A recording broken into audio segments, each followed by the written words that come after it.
با عرض سلام و درودی بپایان خدمت همه دوستان و عزیزان در خدمت شما هستیم با یکی از آموزش‌های دیگر بخش نقشه‌خوانی در بخش صنعت و این روز هم اولین نقشه‌ای که من در نرم افزار ای پلان طراحی کردگی هستم میخواهم پیشنهاد شما کنم.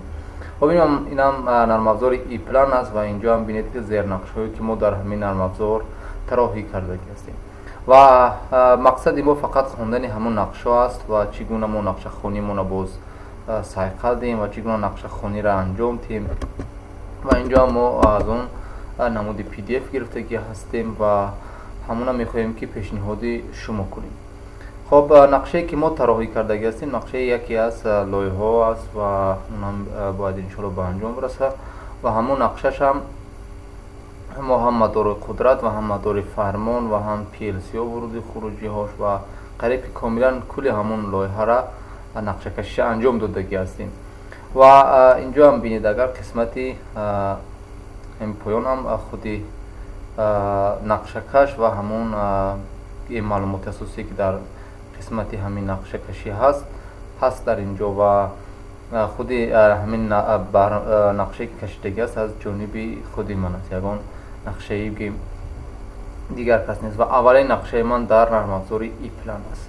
خب نرم افزار ای پلان پیش از همه یکی از بهترین نرم افزارهای الکتریکی است برای طراحی نقشه الکتریکی و قریب که اکثر همون نقشه های لایه هایی که کلانی که انجام میشوند با همین نرم افزار اجرا میشوند و بسیار نقشه خونی که ما پیش هم انجام داده بودیم از دیگر کارخانه‌ای که این بخش صنعتی بودن همون هم با همون نرم افزار ای پلان طراحی شده بود. خب اینجا بینید در این نقشه که اینجا داریم ما سراول همین بخشی اساسی که در این نقشه که در اینجا هست آغاز می شود از مداری قدرت، یعنی همون سیلوی تیپی که با بادمونی روزش است برای کسی نفهمه باشد. خب منبعی که از ما هست از 4 سی می بورد است، 3 تفاز، نیترال و زمین پیوست.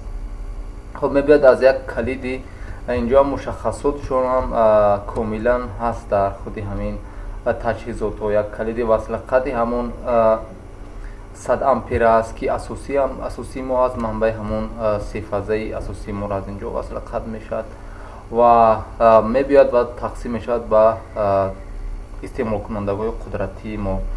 در اینجا ما داریم یک نسوسی کلان داریم، اینجا بینید نسوسی سیروپ است و نسوسی محصولات است و اینچنین موتوری واکوم است و نسوسی واکوم است و اینچنین یک گرم کننده دیگر یکی از بخش قدرتی. خب هر دوی این نسوسی ما اگر نسوس ها را که بینید مشخصاتشون هم اینجا هستند و اینجا کم اشتباه شدگی است چون که 5.5 کیلووات موتوری ما در این اینورتر است. در این اینورتر این هم اینورتر است، هم وی اف دی 60 نیکو هستن که مشخصاتشون هم اینجا از مدل سچ 800 و V1 R5 MC هست، اینش هم V5 R5 P3 هست و اینجا بینید اشتباه شدگی است. این موتور 5.5 کیلووات در اینجا باید باشد و جراناش هم اینجا هستن، نامشون هم کاملا و بخش منبعگیریشون هم از پس از کلید قدرتی اساسی که می آید با یک کلید وصل قطع اینجا که یک محافظه که وصل قطع است، در اصل محافظه اونجا است و همون محافظه که وصل قطع همین اینورتر متغذیه میشن و بعدا هم بعد اینا اگر بینیم باز با اینجا یک ترمینال دیگه هست X1 که رقم 1 تا 4 اینجا هستند و موتور را بینید موتور ما داخل یک راستکنجه با خطی تیری نقطه هست که این معنی اون دارد که این بیرون از همون شیتی اداره کنیم است. هر دو این هم نسوسی سیروپ و هم نسوسی محصولات اینا از اینورتر را منبع میگیرن و باقی این سه دو موتور در اینجا و با یک گرم کنکی که در اینجا هست اینا هر دوشون هم با بینید فقط با حفاظتی اینجا 25 امپیره، این گرم کنک 63 امپیره کلید وصل قطع با یک کانتاکتور وصل قطع میشن و کانتاکتور هم اونجا بعدا هم میبینیم که از پی ال سی وصل قطع میشن و قسمتی که از مشتق زیر همین کانتاکتور هست فرض کنیم که M1 بینید میگه که این سوراخ‌دهی‌را ما یک بار دیگر در بخش‌های نقشه‌خوانی هم گفتگی بودیم که هر یک تجهیزاتی که در نقشه صنعتی هست یک سوراخ‌های معینی خشت دارد. فرض کنیم اگر همین نقطه را گیریم ای 0 یعنی از بالا اگر مشاهده کنید رقم‌های 0 1 2 تا به 9 رفتگی است و از قسمت چپ و راست هم حرف‌های A B C D E F رفتگی هستند، یعنی همین بخش‌ها. خب سوراخ‌های فرض کردیم اگر ما همین تجهیزات F3 را بینیم تعلق دارد با B، یعنی B اینجا میآید و B1 یا B2، یعنی همین تجهیزاتی که M1 ما هم میگه که یک تیغش در صحیفه 6 دوی استفاده شده است. این بود بخش سوراخ‌دهی.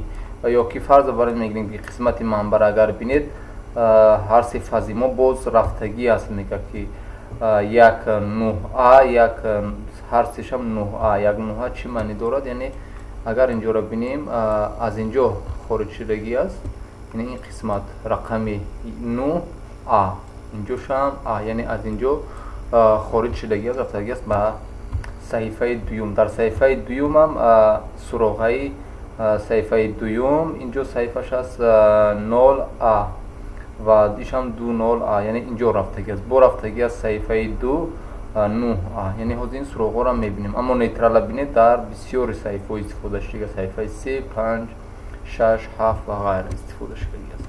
خب اینجا هم یک دو موتور دیگر داشتیم که یکیش موتور واکوم است و کیلووات 5.5 کیلووات است و جریانش هم 12.6 امپر. اینجا محافظه که سیرباری هم داریم، یعنی این F1 و F2 را بینید نو محافظه که سیرباری هستند که تیغاشون هم موضوع میبینید که در صحیفه 5 دوزی تیغای اینا استفاده شدگی هستند. این بود مدار قدرت، یعنی موتور قدرتی که ما داشتیم.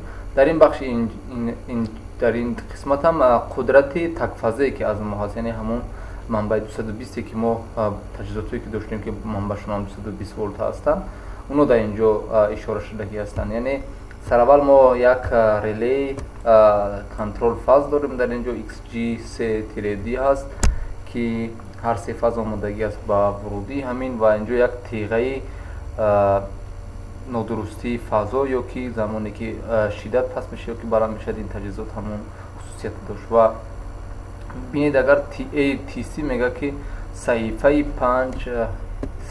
5 هر دوش هم 4C رفتگی هستند، یعنی این تیغه در صحیفه 5 4C استفاده شده است.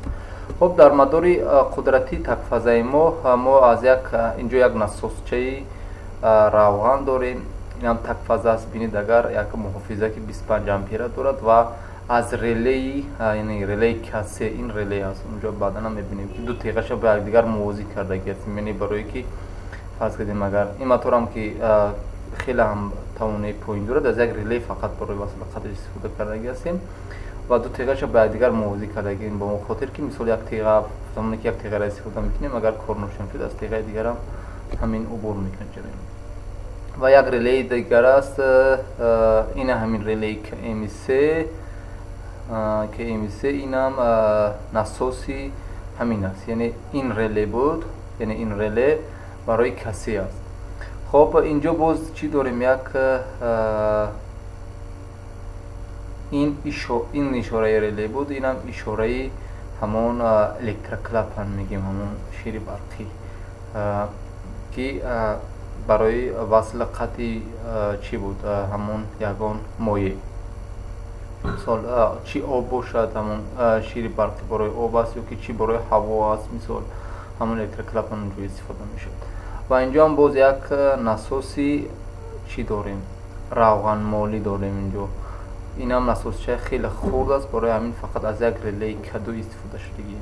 و بعدا هم اینجا است یک منبع تغذیه 24 ولت، یعنی ما منبع 220 اینجا گرفتگی. اینا ببینید پس از این محافظه گرفتگی هستن همشون، پس از محافظه که 10 امپر گرفتگی هستن. و پس از منبع 24 ولت منبع تغذیه 24 ولت یک محافظه است که F11 و اینجا هم بینید که میگه که صحیفه 3 0 رفتگی هستن این خطا. و از اینجا هم یک پروانه است، یک همون ونتیلاتوری که در شید برای تازه کردن هوای گرمی داخل همون است. ва инҷам як чароғ.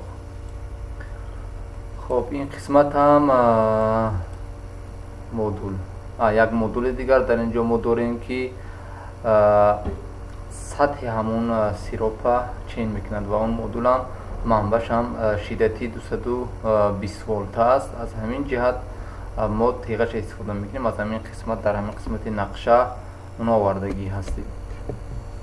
хоб қисмати дигарам ин манбаи тағзияи PLC аст. мо дар инҷо чӣ кадом намуди PLC истифода кардагӣ ҳастем? дар инҷо мо аз PLC Delta модели DVP48EH истифода кардагӣ ҳастем ва инам навъи релеи аст. бояд ҳатман ба назар бигирем ки навъи релеи аст ки инам бинед манбаи тағзияш 220 волта аст, на 24 волта. ин намуди PLC-ҳо худшон дохили худшонам манбаъ тағзия доранд. яъне шумо замоне ки ин намуди PLC-ро истифода мекунед ниёз ба манбаи 24 волта мо дар инҷо доштем.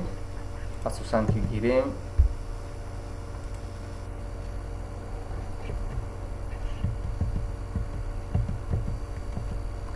дар инҷо мо як манбаъ тағзияи 24 волта ба он хотир гузоштагӣ ҳастем. яъне ниёзам ба ин набуд, аммо баъдан ҳам ҳозир таъкид мекунем ки ин манбаъ тағзие ки дар инҷо мо дорем тақрибан 6 ампер аст хуруҷиш, барое ки таҷҳизотое ки мо дар онҷо доштем манбаи тағзияи 24 волта мегиранд, хеле ҷараёни калон доранд, яъне тавонои калон доранд ва манбаъ тағзияи ин манбаи тағзие ки дар PLC аст барои онҳо кофӣ нест.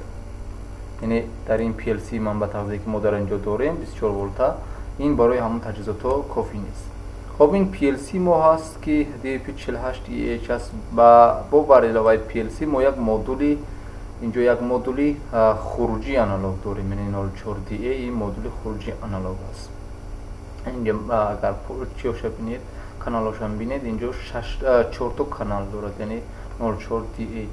хоб бо барзами ин як модули дигари 06XA ин модули вуруди хуруҷи аналог аст ки 4 вурудӣ дорад ва 2 хуруҷи аналог дорад. ва боз як модули 04PT модули барои хондани ҳарорат аст. инам ҳамон датчикҳо ҳискунандаҳои ҳарорат дар ин модул истифода мешавад. ва инҷа як модули иловагӣ DTC1000 ам дорем, барои чунки ин вурудиҳои ҳарорати мо акташам ками кард. ва инҷо бинед агар PLC мо Delta аст ва HMI мо ҳам Kinko аст. яъне мо аз PLC Delta ва HMI Kinko истифода мекунем, яъне ҳамон экрани Kinko истифода мекунем. хоб инҷо манбаъ тағзияи саҳифаш агар бинем, мебинем ки саҳифаи чанда саҳифаи 4 аст дар инҷо ва инам мега ки аз саҳифаи 39 омадагӣ аст. яъне манбаъ тағзияи 24 агар бинед аз саҳифаи 39 мега омадагиам, яъне аз ин қисмат, яъне бинед 9 ва 9A буд, 9A ки бошад саҳифашам инҷо бинед яъне суроғае ки медиҳад аз 9A саҳифаи 3 омадагӣ аст манбаъ, яъне боқии ҳамон боқимондаи ҳамон симое ки аз манбаи 24 волта ҳастанд. хоб инҷо мо ҳамон истеъмолкунандагое ки модулое ки манбаъ тағзияшон 24 волта ҳастанд. хусусан мо инҷо ду то модуле ки дуто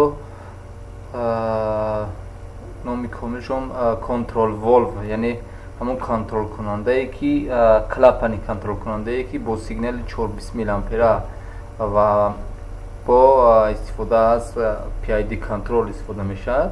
ҳамон намуди ду намуд контрол волв доштем дар онҷо ки онҳо манбаъ тағзияшон 24 волта буд ва он қисмате ки мо гуфтем барои чи манбаи тағзия 24 волтаро аз PLC истифода накардем ва ҳатман омадем иловагӣ истифода кардем, сабабшон ҳамин ду таҷҳизот буданд ки ҳамин ду клапане ки ҷараёни инҳо тақрибан 4 ампери буд истеъмолшон, ё ки 3 ампери буд, хеле зиёд буд ва PLC наметонист инҳоро манбаъшонро таъмин кунад.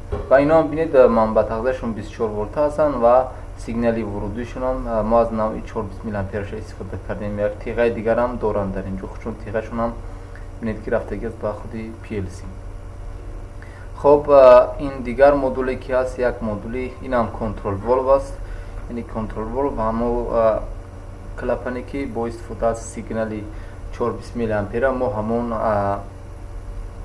бигем маҳкам кардан ва кушодани ҳамон клапана мо идора мекунем. хоб инам ҳамон намуди контрол волв аст, як шакли хурдтар ва модели Siemens SAS61.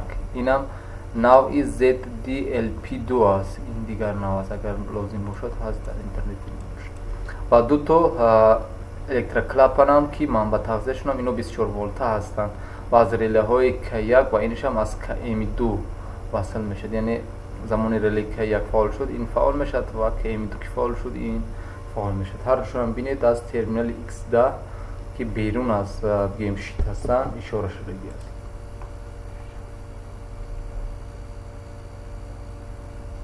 хоб ин қисмати инҷо вурудии PLC аст, яъне вурудии PLC DVP 48 мо ва вурудиша инҷо дорем. сигналҳои вурудие ки мо дар PLC дар инҷо дорем, хоб бинед синкашам ҳаст.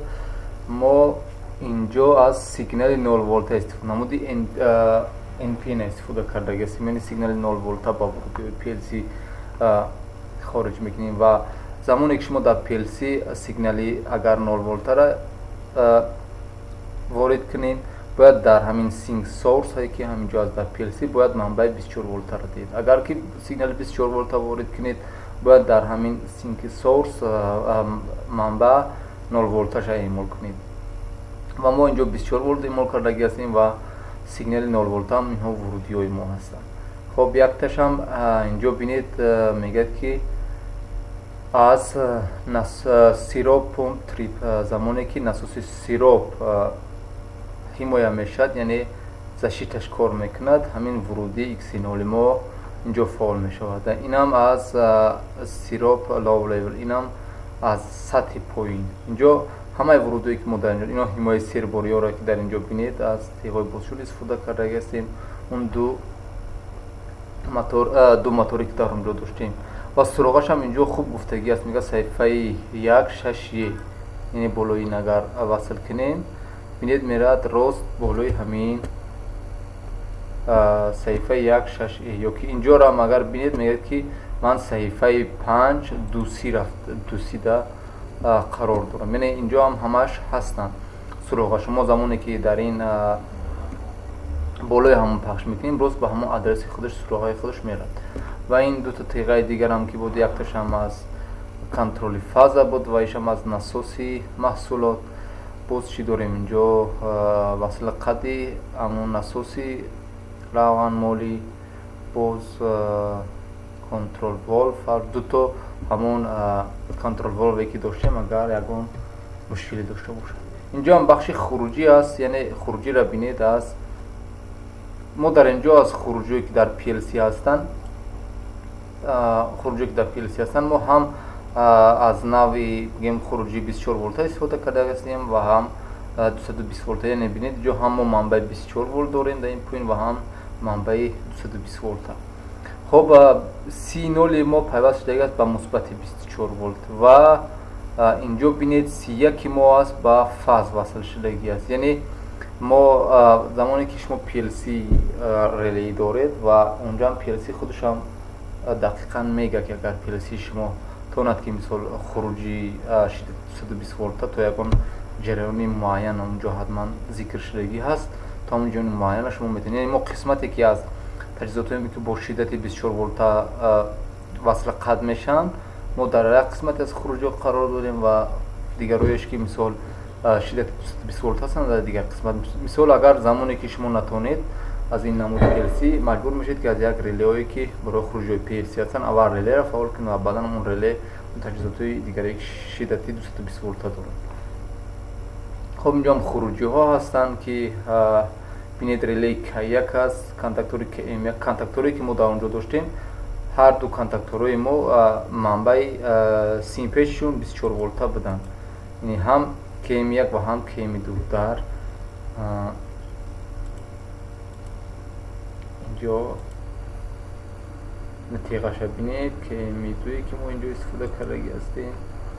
хоб рости ҳар як контактор теғошам гуфтагӣ аст, яъне фарқ кардем KM1 мо теғош истифода шудагӣ ҳастанд, мегӯяд ки дар саҳифаи 1D истифода шудагӣ аст, یعنی اینجا بینید صفحه 1 کم 1 و باز دویون تیغه بازش هم میگه در صفحه 2.7.30.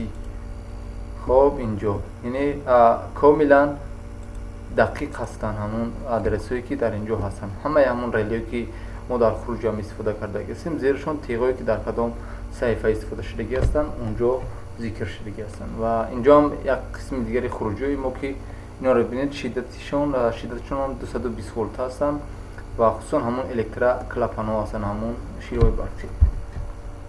خب قسمتی ورودی های آنالوگی ما در اینجا این 04DA این خروجی آنالوگ بود و همش هم اینجا گفتگی هست، میگه که خروجی کانال یکوی ما هست برای اداره کنی سرعت نسوس. ما گفتیم که نسوس های ما هر دوشان هم از اینورتر استفاده میکنن چاستوتیک و سرعت اونها هم با استفاده از سیگنالی فکر میکنم اینجا شدتی است، 0-10 ولت است، کم و زیاد میشن. یعنی ما بس اومده اونجا با استفاده از اکران همون نمایشگر و با سیگنالی 0-10 ولت اونها را کم و زیاد میکنیم بس اومده. و یک خروجی دیگر هم اینجا داشتیم که با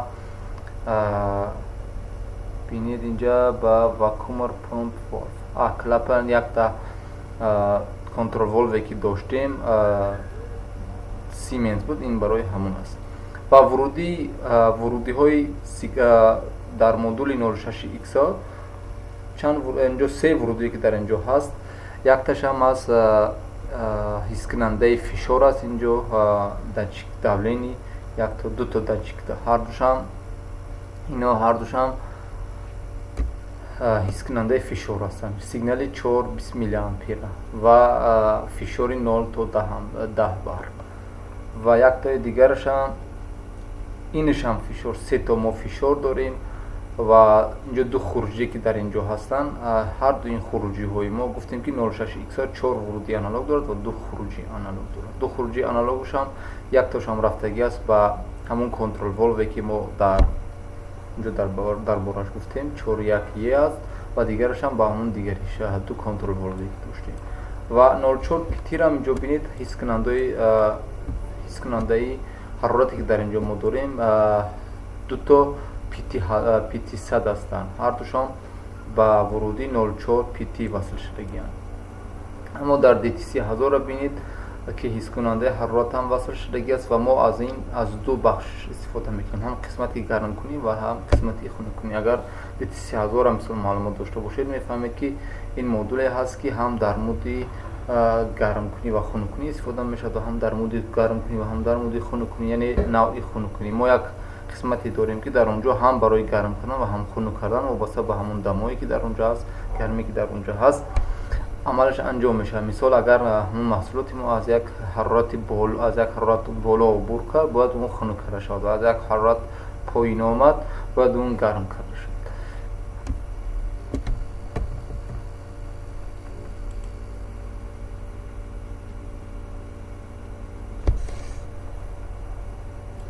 این بود یکی از نقشه های دیگر که ما در نرم افزار ای پلان طراحی کردیم و برای نقشه خوانی هم خیلی مفید است. اگر که نیاز باشد ما در بخش همون تلگرام اینا ارسال بکنیم و برای کسانی که همون توجه دارن و خواهش خواندن نقشه های مرکز صنعتی دارن خیلی هم مفید است. اگر یکان سوال جواب باشد در قسمت کامنت ایمیل کنید با حتما انشالله جواب میدیم.